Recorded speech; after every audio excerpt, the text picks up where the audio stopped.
This morning, we're taking another look at the housing market. We're joined by Richard Gibbens and Todd Hyatt from Bluegrass Realtors. Welcome, gentlemen. Thank you for having us. Thanks so much for joining us. So we are entering the warmer months of spring. What does that mean for the market? Well, everybody feels good about warmer weather and right? sunshine and, blooming trees and flowers. The market's still good. Sales were up 2% year to date. And February took a hit because of the cold weather. But all in all, sales are still strong. Inventory levels are continuing to increase, which is a positive thing. We've been at 3,000 units now for the past 9 months, which is a good thing, and we've got higher inventory than we've had since 2020, so that's a positive for sure.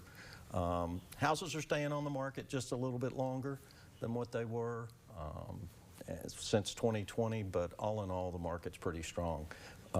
Median sales price is up 5% year to date, and that's been going on now for 72 months, so that's huge.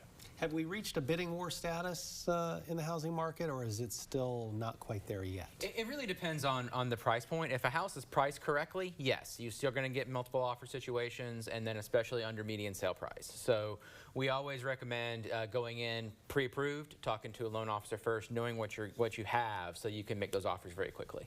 Yeah, and realtors do more than just sell houses. You guys offer good neighbor grants to community organizations, and the application deadline is coming up soon, right? Correct, yes. We have 10 $1,000 grants that go to community organizations. You do have to be incorporated in Kentucky.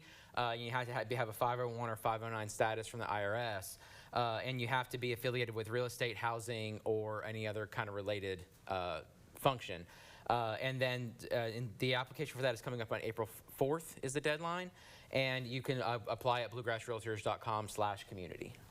Todd, let's get back to people looking for houses. And how tricky is it if you're in a house and you're going to have to sell your house before you can close on that new house? I suppose with the weather getting better and people coming out of the woodwork even more to buy homes, with it that much more challenging, to have a seamless transition might be a little tricky to pull off. It is a challenge.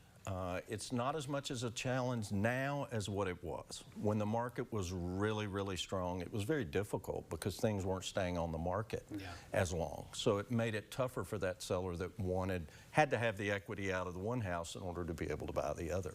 But with the market slowing a little bit, it's kind of a little bit more of an advantage for that situation.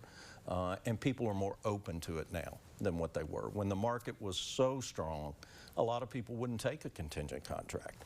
And we're seeing that's got back more to the way the market typically was, and people will look at those offers now. So and the interest rate has not dropped as much as many people would like.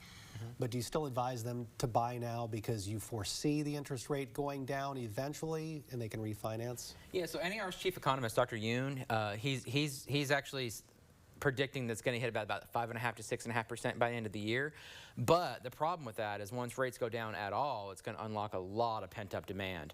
So you're just going to get into even more competitive housing and even higher prices. So once you sit down and do the math, waiting can actually cost you more. So maybe better to get into the home now, pay the price ahead of time, and then refinance. At least you have the comfort of knowing you're in that house. Exactly.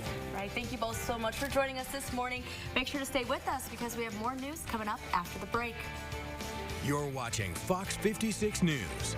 Our home, your news.